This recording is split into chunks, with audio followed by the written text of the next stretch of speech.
Hey everybody, Shane here, Shoebox Legends. Thanks for stopping by the channel for what is going to be a budget graded baseball card pickup video. Got a stack of 5 cards in front of you here. They're all baseball. I think they're all relatively modern baseball, but they feature stars and Hall of Famers and maybe would-be Hall of Famers. And every one of these, or each of these, was had for $25 or less. When you consider the cost of grading, I would think an already graded card, for 25 or less would qualify as budget or discount. So here's the first one. Without further ado, Mariano Rivera on the 2013 Topps Update Gold. This is the card from the All-Star game you can see, which was held at Citi Field in New York City back in 2013. And of course, Mariano played for the crosstown rivals, the Yankees, but was wrapping up just an amazing career. Knew heading into the All-Star game that this would be his final All-Star game. He was brought in for 1 inning, an appearance, and that's, I think, where this photo came, tipping his cap to the Citi Field crowd.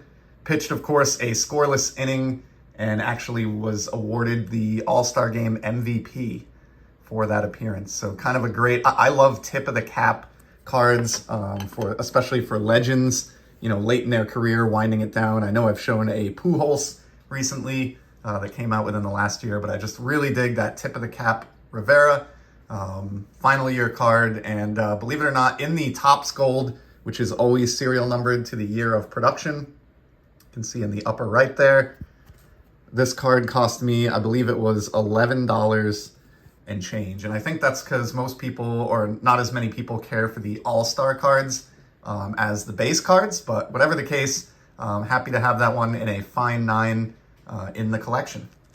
Next 2 cards are going to feature guys who are still in the game playing right now. One of which I've shown numerous times recently, and I'm going to take this out of its case here. Shohei Otani. So you may be a little tired of me showing Shohei at this point, but this one was dirt cheap. Picked up this 2020 Topps Chrome Pink Refractor, which I think looks really nice with the Angels colors. Huge fan of the image on this card. This is a 3rd year, of course, Otani card.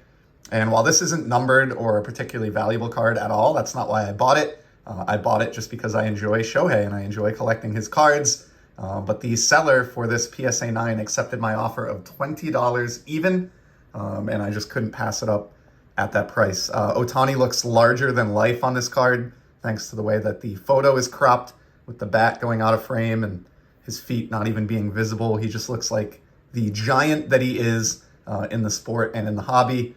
And so I'm a big fan of that one. So for a $20 bill, was happy to add that one to my kind of slowly growing Otani collection.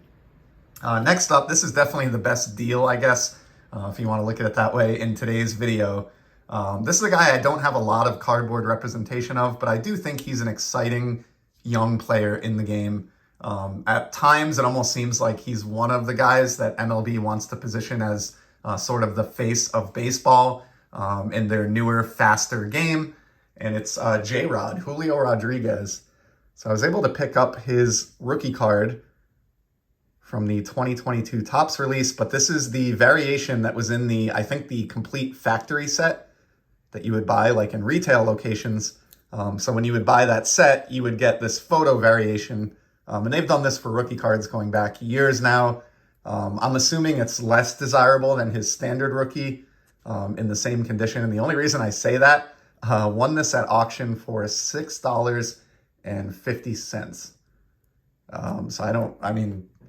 Again, like the Shohei, this is not a card that I'm buying for like investment purposes, but kind of felt like I wanted to get a couple of J-Rod cards into the collection because he has been faring very well and he's an exciting young player.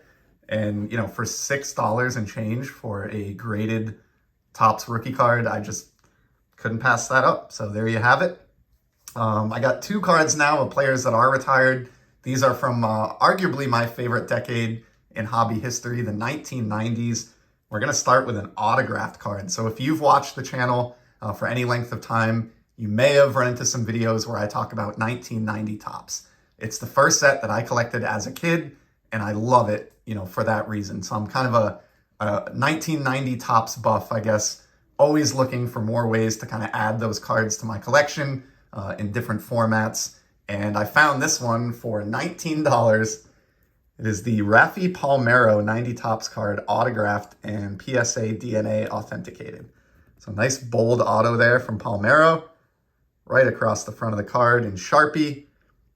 Yeah, I mean, this is not like a favorite card of mine from the 1990 Topps set, but once you collect the base set, which I obviously have, you can buy one for $10, and you start looking at other ways that you can continue to enjoy the release, or at least I do. And getting autographed cards is a great way to further my enjoyment of the 1990 Topps release. So I'll pick these up in buyback form, like the Archive Signature Series, but I'll also grab them in PSA DNA format at the right price. And, for $20 or a little under, that seemed like the right price to me for Palmero. I know he gets zero hobby love, and I know that, he's affiliated with performance-enhancing drugs and his infamous testimony in front of Congress that looks pretty terrible in retrospect. But all those things aside, I try not to be judgmental. And while I'm not going to super collect the man, he hit over 560 home runs at the major league level. Obviously the PEDs taint him in the hobby. I think also he never really won anything, never won a World Series, or was really even on a team with a lot of postseason success. Never won, a batting title or a home run championship or really any individual hardware. So I don't think he garners, or really creates a lot of hobby buzz. But yeah, for $20, another 90 Topps auto of a guy in the 500 home run club. Yes, please. And then lastly, the card that I'm probably most excited about today, you see the Joe Carter Finest Refractor out there in the background from '93 that I used in a recent video on a one-card challenge concept that I came up with. But I love all of the 90s refractors. And from the year following, 1994, was recently able to scoop up this Edgar Martinez, which has, just equally awesome, maybe not equally, but close to the awesome visual appeal of those inaugural 93s. The second year here in 94, I don't know that it's agreed upon what the print run is for these, but they're not easy cards to find. I did talk about this recently when I showed off an Eddie Murray that I picked up.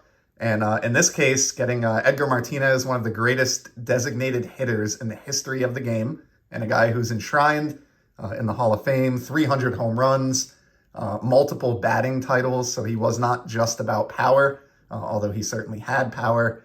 So yeah, rightfully enshrined in Cooperstown. And I do wonder how the careers of guys like Edgar Martinez and David Ortiz are going to be evaluated now that the designated hitter is sort of a global thing in baseball. And I think that's reflected in the fact that they've both been, both the players I just mentioned, enshrined in Cooperstown. So got this one on a best offer for $25 even. Not quite the steal that I got on the Eddie Murray that I showed off previously, but I think the fact that, Martinez is not like a hobby icon, even though he's a Hall of Famer, and this is graded like a lowly 8, probably are the reasons combined why this was available, at that $25 price point. So that's actually the most expensive of the handful of cards that we looked at in today's video, but still relatively cheap in the grand scheme of things. And I think all of these cards are examples of, even if you want to collect graded cards, which is your prerogative, you don't have to go graded and you can save even more money. But if you like graded cards like I do, you can collect them dirt cheap. Again, everything in this video, $25 or under, and just so happy to have all of these in the collection. So amazingly, looks like I'm going to keep this under 10 minutes in length. I truly appreciate you stopping by, spending some of your valuable time here with me, looking at baseball cards of all things. And as you know, I'll be back in the very near future with some more sports card content. Till then, take care. Enjoy the hobby, everybody. See ya.